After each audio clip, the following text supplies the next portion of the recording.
الرحمن الرحيم فلما جاءهم موسى بآياتنا بينات قالوا ما هذا إلا سحر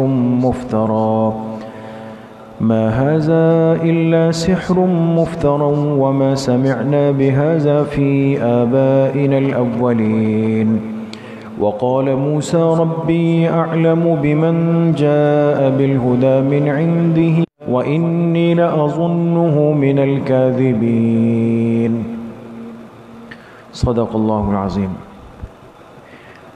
یہ سورۃ القصص کی آیت نمبر 36، 37 اور 38 یہ 3 آیات آپ حضرات کے سامنے تلاوت کی گئی ہے۔ پچھلی آیات سے تسلسل کے ساتھ واقعہ چل رہا ہے اللہ کے جلیل القدر پیغمبر حضرت موسیٰ علی نبینا وعلیہ الصلاۃ والسلام کا، اور بات یہاں تک آئی کہ موسیٰ علیہ الصلاۃ والسلام مصر سے مدین آئے اور یہاں حضرت شعیب علیہ الصلاۃ والسلام سے ملاقات ہوئی۔ پھر ان کی ایک بیٹی سے ان کا نکاح ہوا، اور نکاح کے بعد اپنی اہلیہ کو لے کر مدین سے واپس مصر کے لیے روانہ ہو گئے۔ واپسی کے اس سفر میں راستے میں ایک جگہ 2 باتیں ہو گئی۔ ایک تو راستہ بھول گئے، دوسرا یہ ہے کہ اہلیہ کو تکلیف تھی بہت زیادہ، تو سردی کی شدت کم کرنے کے لیے آگ وغیرہ کی ضرورت پڑ گئی۔ تو اس مقام پر دور ایک جگہ جلتی ہوئی آگ نظر آئی، لیکن جب قریب گئے تو جو چیز نار تھی نظر آ رہی تھی حقیقت میں وہ نور تھا اللہ پاک کا۔ اور اسی موقع پر اللہ پاک نے ان کو مقام نبوت سے سرفراز بھی فرمایا۔ جب نبوت ملی تو پھر اللہ پاک نے اسی وقت ان کو 2 معجزے دیے۔ ایک معجزہ یہ تھا کہ ان کے ہاتھ میں جو عصا تھی، اس پر بات ہوئی، لاٹھی تھی، ان سے کہا گیا کہ اس لاٹھی کو پھینک دیں۔ جب پھینکا تو وہ سانپ بن گیا، دوبارہ پکڑ لیا تو دوبارہ لاٹھی بن گئی۔ ایک معجزہ یہ تھا۔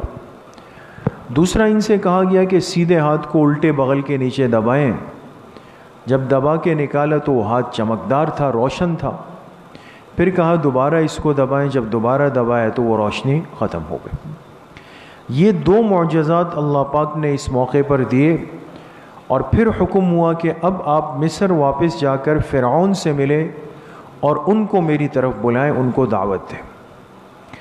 اس موقع پہ موسیٰ علیہ الصلاۃ والسلام نے درخواست کی کہ ایک تو یہ ہے کہ وہاں میرے ہاتھ سے ان کا ایک فرد قتل ہوا تھا، ایک قبطی مارا گیا تھا، تو وہ مجھے اپنا مجرم سمجھتے ہیں، قاتل سمجھتے ہیں، تو ایسا نہ ہو کہ میں جاؤں اور وہ میری بات سننے سے پہلے ہی مجھ پر حملہ آور ہو جائے، مجھے قتل کر دیں۔ تو اس پر اللہ پاک نے ان کو تسلی دی کہ وہ ایسا نہیں کر سکیں گے، اس لیے کہ ہم آپ کو ایسا رعب، ایسا دبدبہ، ایسی ہیبت دیں گے کہ وہ آپ پہ جرأت نہیں کر سکیں گے۔ دوسری درخواست یہ رکھی کہ میری زبان میں فصاحت روانی نہیں ہے، لکنت ہے، تو اللہ پاک سے عرض کی کہ میرے بھائی ہارون علیہ الصلاۃ والسلام کو آپ میرا ساتھی بنا دیجئے، فَأَرْسِلْهُ مَعَنَا، ان کو میرے ساتھ کر دیجئے۔ یہ یہاں ایک بات سمجھ لیں کہ انہوں نے جو اللہ پاک سے عرض کی کہ ان کو میرے ساتھ بھیج دیں، تو پیغمبر کی اعانت کے لیے جس شخصیت کا انتخاب ہونا تھا تو ان کا مقام بھی اتنا ہی اہم ہونا چاہیے تھا۔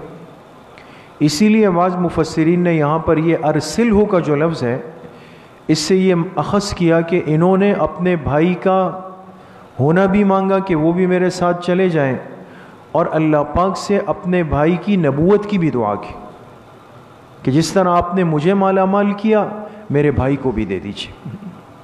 تو اللہ پاک نے یہ دعا بھی قبول فرمائی، اور ہارون علیہ الصلاۃ والسلام کو بھی ان کی دعا کی برکت سے اللہ پاک نے نبوت عطا فرمائی۔ تو پہلے ایک تھے، اب کتنے نبی ہو گئے؟ دو نبی ہو. یہ دو نبی ہو گئے. اب اللہ پاک کے حکم سے انہوں نے جا کر فرعون سے مصر میں ملاقات کی. اب ملاقات میں کیا کیفیت ہوئی اس کا تذکرہ آج کی ان آیات میں. ان آیات کا ترجمہ ہے فلما جاءہم موسیٰ بآیاتنا بینات.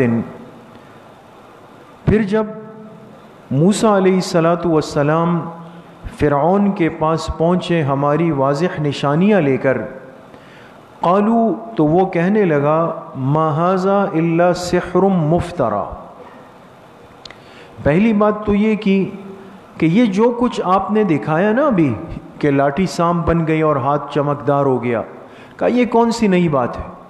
یہ تو ایک بنایا ہوا، ایک گڑھا ہوا جادو ہے. جیسے جادوگر اس طرح کے کرتب دکھاتے ہیں تو اب ارد گرد جو لوگ، جو طبقہ موجود تھا، کہیں وہ متاثر نہ ہو جائے، یہ بڑا خطرہ ہوتا ہے.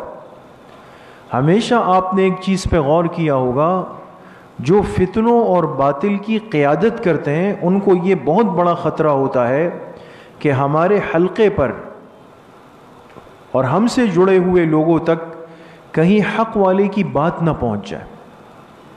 تو سب سے پہلی محنت باطل کی کیا ہوتی ہے؟ اپنے سے جڑے ہوئے مجمع کو، طبقے کو حق کے بارے میں جھوٹ بول بول کر، بنا بنا کر بدگمان کرنا. اس لیے کہ وہ بات سنیں گے تو متاثر تو ہوں گے، حق تو اپنا راستہ بناتا ہے. یہ آپ دنیا میں آزما لیں.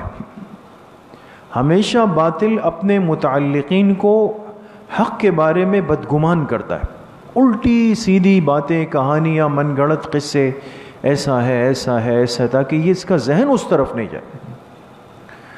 تو جب موسیٰ علیہ السلام نے دو معجزات دکھائے تو یہ چھوٹے معجزات تو تھے نہیں. تو پہلی بات فرعون نے جب یہ دیکھا تو بات کو ہلکا کرنے کے لیے کیا کہا یہ تو کوئی بڑی بات نہیں، یہ تو ایک جادو ہے جو گڑھ لیا گیا ہے، اور بھی بہت سارے جادوگر ہوتے. ایک بات. دوسری بات فرعون نے کیا کی؟ وما سمعنا بہذا فی آبائنا الاولین. کہا یہ تو بالکل نئی بات کر رہے ہو، ہمارے پچھلے گزرے ہوئے باپ داداؤں میں آج تک کسی نے یہ بات نہیں کی کہ بھئی پوری کائنات کے خالق ایک ہے، معبود ایک ہے، الہ ایک ہے.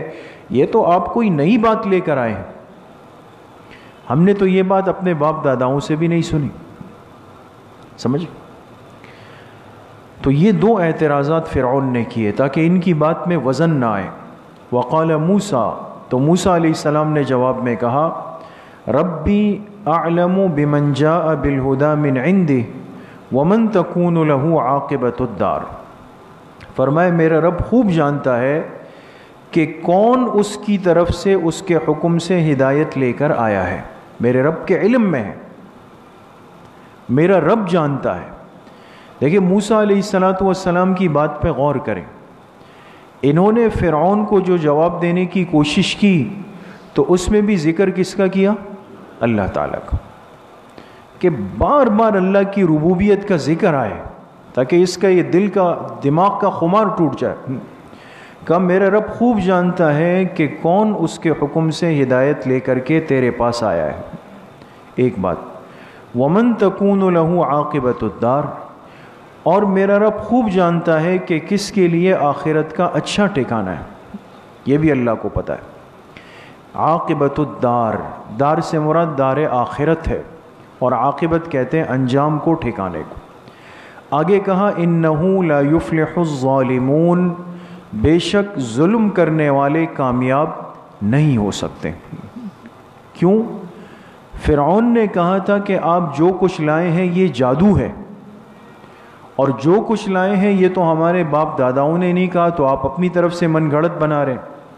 تو موسیٰ علیہ السلام نے فرمایا کہ جادو کرنے والا یا اپنی طرف سے بات گھڑنے والا یہ اللہ کی نظر میں ظالم ہوتا ہے. جو جادو کا کام کرتا ہے یا جو اپنی طرف سے جھوٹی کہانیاں بنا کر کے اس کو صحیح کہتا ہے تو یہ تو ظالم ہے. اور اللہ کے ہاں ضابطہ یہ کہ انہ لا یفلح الظالمون، کہ کبھی ظالم کامیاب نہیں ہو سکتا. وقال فرعون، جب فرعون نے دیکھا کہ بھئی بات دلائل پہ، میں جو بات کہتا ہوں سامنے سے وہ بات دلیل سے جواب دیتے ہیں، تو ایسا نہ ہو کہ میرے ساتھیوں کا ذہن خراب ہو جائے۔ تو اس نے کیا کیا، ماحول کا رخ بدلنے کے لیے وقال فرعون یا ایھا الملأ ما علمت لکم من الہ غیری، کہا اے میرے سرداروں میں تو تمہارے لیے اپنے علاوہ کسی کو معبود نہیں جانتا، میرے خیال میں تو تم سب کا رب میں ہی ہوں۔ فرعون نے کہا، اس لیے کہ موسیٰ علیہ السلام بار بار لفظ رب کہہ رہے تھے اللہ پاک کے لیے، تو اس کو لگا کہیں ان کے ذہن میں کچھ اور نہ آ جائے، تو کہا اے میرے سرداروں میں تو تمہارے لیے اپنے علاوہ کسی کو معبود نہیں جانتا۔ پھر کہا فَأَوْقِدْ لِي يَا حَامَانُ عَلَى الطِّينِ، اے حامان، یہ اس کا ایک وزیر تھا فرعون کا، کہا اے حامان کچی اینٹوں کو آگ میں پکا لو، کچی اینٹیں ہوتی ہیں نا، کچی اینٹیں، اس کو آگ میں پکا لو یعنی سخت کر دو، مضبوط کر دو۔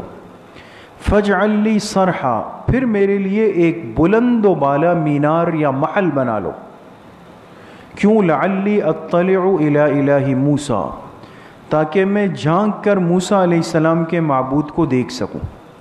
یہ ایک استہزاء اور مذاق تھا، بات کو ادھر ادھر کرنے کے لیے کہ اچھا اگر واقعی اللہ تعالیٰ ہے اور آسمانوں میں ہے تو اتنا اونچا محل بنا لو تاکہ میں جا کے ذرا اوپر چیک کر لوں کہ بھئی اللہ پاک کہاں ہے۔ وَإِنِّي لَأَظُنُّهُ مِنَ الْكَاذِبِينَ، اور آگے کہا باقی تو میں اس کو جھوٹا ہی سمجھتا ہوں کہ جھوٹ بول رہا ہے، یعنی موسیٰ علیہ السلام کے بارے میں کہا، لیکن چلو اگر اس نے کہا ہے کہ واقعی اللہ تعالیٰ ہے تو اوپر دیکھ لیتے ہیں، جھانک لیتے ہیں۔ یہ ہے موسیٰ علیہ السلام اور فرعون کی پہلی مرتبہ آپس کی بات چیت۔ اگر آپ حضرات نے ترجمے پر ہی غور کیا ہو تو کچھ باتیں میں نے اشارتاً عرض کر دی کہ یہ بات بالکل صاف ہو جاتی ہے کہ اللہ پاک نے حق کو ہمیشہ دلیل کی بنیاد پر مضبوط رکھا ہے۔ جو حق راستہ ہوتا ہے اللہ پاک کی طرف جانے والا، وہ کبھی بھی یاد رکھے کمزور نہیں ہوتا، ہمیشہ مضبوط ہوتا ہے، اس لیے کہ حق کے پاس دلائل ہوتے ہیں، جیسے قرآن ہے، حدیث ہے، صحابہ ہے، اجماع ہے، قیاس ہے، سارے اس امت کے دلائل ہیں۔ کبھی بھی دلائل کی بنیاد پر حق کے ساتھ باطل مقابلہ نہیں کر سکا ہے۔ کسی نے اگر بھڑکی ماری بھی ہے تو اللہ پاک نے اس کو بہت ذلت سے نوازا ہے۔ آپ نے دیکھا ہوگا بعض لوگ ایسے ہوتے ہیں نا جو صرف، آج کل تو ہر آدمی کے ہاتھ میں پلاسٹک ہے نا، پلاسٹک سمجھتے ہیں؟ پلاسٹک کس کو کہتے ہیں؟ موبائل کو۔ موبائل کو یہ ایک عالم بیان فرما رہے تھے تو انہوں نے بڑی اچھی تشبیہ دی کہ آج ہم چاہتے ہیں کہ ہر چیز، یہاں تک کہ اپنی دین، اعمال اور علم، سب چیز پلاسٹک سے سیکھ لیں۔ تو اب چونکہ سارا معاملہ پلاسٹک پہ آ گیا اور ہم چاہتے ہیں بھئی پلاسٹک سے جو ہے ہمیں علم بھی ملے، صحیح راستہ بھی ملے، ہدایت بھی ملے، حق بھی ملے، لیکن ایک بات یاد رکھیں کہ جو چیز بنتی ہے اس کے بننے میں اس کے بنانے والے کے بڑے مقاصد ہوتے ہیں۔ وہ کیوں اس چیز کو بنا رہا ہے؟ اب یہ مسجد جہاں ہم بیٹھے ہیں، اللہ اس کو قیامت تک آباد رکھے، تو بنانے والے نے ایک مقصد تو ذہن میں رکھا ہوگا نا کہ یہاں اعمال ہو، نمازیں ہوں، آباد رہے، اللہ کا گھر بنے، میرے لیے صدقہ جاریہ ہو، ساری چیزیں ہوں۔ اسی طرح میرے دوستوں بزرگوں ایک بات یاد رکھیں کہ جو چیز باطل بنا کر آپ کے ہاتھ میں دیتا ہے اس کے پیچھے خیر خواہی نہیں ہو سکتی، بدخواہی ہی بدخواہی ہے، لازماً ان کے اپنے مذموم مقاصد اس کے پیچھے کار فرما ہوتے۔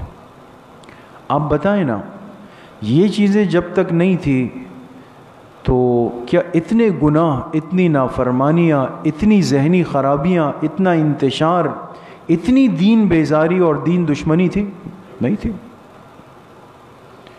لوگ دور دور رہتے تھے لیکن دل قریب تھے، اب قریب ہے، دل دور ہو گئے۔ کام تو کیا اس نے۔ تو ایک جو بنیادی پوائنٹ ہے وہ یاد رکھیں کہ یہ باطل کو ایسا ایک سٹیج اور ممبر دیا گیا کہ جس میں اس کو کسی جگہ کی، کسی مقام اور مکان کی، مجمع کی ضرورت نہ ہو، بس وہ سامنے بیٹھ جائے گا، آپ کو اس کا چہرہ نظر آئے گا، اور پھر وہ بات کرے گا، دعویٰ کرے گا، اور پھر بنانے والوں کا کام ہے کہ وہ اس کے لیے لاکھوں فالوورز بنائیں گے، بلینز میں بنائیں گے۔ یہ جو ہوتا ہے نا، یہ اس بڑی کہانیاں ہیں دوستو۔ اب لاکھوں لوگ ان کے فالوورز بن جائیں گے، ان کا پیج لائک کر لیں گے، اس کو سنیں گے، اور یہ اس جگہ پر بیٹھ کر کہے گا کہ جی کوئی میری اس بات کا جواب دے دے، چیلنج کرتا ہوں، کوئی آج تک کسی مکتب فکر میں نہیں جو میری اس بات کا جواب دے دے۔ آپ نے سنا ہوگا، اب ماضی قریب میں بھی ایک نے اسی طرح کی چول ماری تھی، بھڑکی ماری تھی، لیکن بات بڑی کر گیا، دعویٰ اپنے قد سے بڑا کر گیا کہ کوئی میری بات کا جواب نہیں دے سکتا۔ الحمدللہ آپ کی کراچی سے ایک عالم ربانی گئے، اور جب تک اس کے علاقے میں رہے تو 2 دن تک جسم کے کسی حصے سے اس کی آواز نہیں نکل سکی کہ کہاں ہے۔ یہ تو حق کو اللہ پاک ایک طاقت دے دیتے، اس لیے محض ایک دعویٰ کر کے امت کے ذہن کو تشویش کا شکار کر دینا، خراب کر دینا، باقی پھر ہوا نہیں ہوا، کیا نہیں ہوا، یہ تو پھر اس کو کون غور کرے گا۔ تو اس لیے دلائل کے میدان میں تو الحمدللہ دین اسلام ہمیشہ غالب ہے، ہر معاملے کے اندر اس کو کوئی مغلوب نہیں کر سکا ہے۔ اس لیے اس غلبے کو ختم کرنے کے لیے، کمزور کرنے کے لیے، دبانے کے لیے ہمیشہ باطل کیا کرتا ہے؟ ایسی باتیں، ایسا ماحول بناتا ہے کہ لوگوں کے ذہن تشویش کا شکار رہیں ہمیشہ۔ ایک ایسا منظرنامہ بنا دیا جاتا ہے کہ بھئی اگر آپ دین سے جڑے، آپ اعمال سے جڑے، آپ مسجد سے جڑے، آپ مدارس سے جڑے، آپ اس کام سے جڑ گئے تو پتہ نہیں کیا ہو جائے گا آپ کے ساتھ، آپ تو کٹ جائیں گے بالکل دنیا سے۔ آج ہمارے بہت سارے نوجوان، یقین کریں، بچے بھی بچیاں بھی، وہ صرف اس بات سے ڈرتے ہیں کہ اگر ہم نے دین کو سنجیدگی کے ساتھ سیکھنے کی اور لینے کی کوشش کی تو شاید ہم سے یہ جو دنیا کے عیش و آرام ہے یا خوشیاں ہے، میل ملاقات ہے، دوست، یہ سب ختم ہو جائے گا، پھر ہمارے لیے کوئی صحیح رشتہ نہیں آئے گا۔ لوگ کہیں گے بھئی یہ تو ملا ہے، مولوی ہے، لوگ کہیں گے بھئی یہ تو پردہ کرتی ہے بچی، تو ان کے ذہن تشویش میں ڈال دی کہ بھئی آگے آپ کی شادی نہیں ہو سکے گی، آپ کو کوئی رشتہ نہیں دے سکے گا، صحیح جگہ سے آپ کے لیے پیغام نہیں آئے گا۔ یقین کریں، یہ میں صرف ہوائی باتیں نہیں عرض کر رہا ہوں، یہ حقیقت ہے۔ یہ بچے اسی لیے پریشان ہو جاتے ہیں۔ اس لیے ذہنی طور پر آج اس تربیت کی بہت بڑی ضرورت ہے کہ یہ رہنمائی کی جائے کہ چونکہ اللہ پاک نے اس دین کے ساتھ برکت رکھی، جس کے پاس جتنا دین اور دین کا علم ہوگا، دین کی سمجھ ہوگی، دین کا فہم ہوگا، وہ اتنا زیادہ حقوق کو ادا کرنے والا ہو، حقوق کو پامال نہیں کرے گا۔ ایک آدمی کو پتہ ہے کہ بھئی بیوی کے یہ حقوق ہے، بچوں کے یہ حقوق ہے، گھر کے یہ حقوق ہے، ماں باپ کے یہ حقوق ہے، یہ پتہ ہے، یہ زندگی انسانوں کی طرح گزارے گا۔ لیکن جس کو یہ پتہ نہیں، نہ بتایا گیا، نہ دکھایا گیا، محض آج ٹی وی کے ڈرامے اور نعوذ باللہ فلمیں دیکھ کر ہمارے بچے بچیاں بڑے ہوتے ہیں، اسی چیز کو دل دماغ میں رکھ کر اپنے گھروں کو بسانے کی کوشش کرتے ہیں، اور 1 مہینے بعد، 1.5 مہینے بعد، 2 مہینے بعد، اس کے بعد پھر اختلافات کا سلسلہ شروع ہو جاتا ہے۔ لامت کیوں؟ اس لیے کہ ان کو اس دجالی چیز نے یہ چیز دکھائی۔ کوئی غیر محرم کے ساتھ گھوم رہا ہے، کوئی باہر یاریاں بنا رہا ہے، نکاح والی عورت کسی اور کے ساتھ گھوم رہی ہے، نکاح والا مرد کسی اور کے ساتھ نعوذ باللہ منہ کالا کر رہا ہے۔ اب یہ چیزیں دکھائی گئی، وہ دماغ میں جگہ بنا لی اس نے، اور اب اس بنیاد پر معاملات ہیں۔ تو اس لیے میں ہمیشہ یہ بات عرض کرتا ہوں کہ ہم لوگ چند موقعوں پہ مسجد آتے ہیں، نکاح میں آئے اور پھر کچھ پتہ نہیں کہ دلہا صاحب کہاں چلے گئے، نہ اس سے پہلے نہ اس کے بعد، اس کا پھر کوئی رشتہ ہی نہیں ہے دین کے ساتھ، وہ اپنے ذہن سے اس گھر کو بسانا چاہتا ہے، وہ کیسے ہو سکتا ہے؟ تو عرض کرنے کا مقصد یہ ہے کہ یہ باطل کی اس زمانے کی محنت ہے. آپ اگر قرآن کو دیکھیں نا، فرعون کو گزرے ہوئے کتنے ہزار سال ہو گئے ہوں گے، لیکن محنت، اسلوب، طریقہ واردات سب ایک انداز ہے جو وہیں سے چلتا ہوا آ رہا ہے. تو اس لیے ہمیشہ دین کے ماحول سے خود بھی جڑیں، اپنی اولاد کو بھی حکمت کے ساتھ جوڑیں، بصیرت کے ساتھ، زبردستی نہیں، پریشان کر کے نہیں، دل دماغ پر بوجھ ڈال کر نہیں،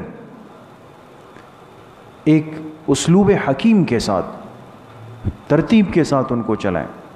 یہ بچے جب ترتیب پہ آ جاتے ہیں، یقین کریں یہ نوجوان پھر ہم سے بہت آگے، بس ان کے دل دماغ میں آنے کی بات ہوتی ہے. جب یہ قبول کر لیں گے نا ایک دفعہ، آپ سے پہلے مسجد آئیں گے، آپ سے اعمال کے اندر یہ آگے آپ کو نظر آئیں گے، لیکن ان کو لینے کا ڈھنگ اور طریقہ آنا چاہیے. اللہ پاک مجھے بھی آپ سب کو صحیح عمل کی توفیق نصیب فرمائے. جس طرح ہر ہفتے مستورات کی اصلاحی مجلس ہوتی ہے، انشاءاللہ کل بھی صبح 11 بجے سے 11:30 بجے تک بنات کے مدرسے میں مستورات کا اصلاحی بیان ہوگا، اور عصر کی نماز کے بعد انشاءاللہ ذکر اور بیان اور مراقبے کی مجلس مسجد میں ہوگی. ساتھی اہتمام سے شرکت فرما. الحمدللہ رب العالمین والصلاة والسلام.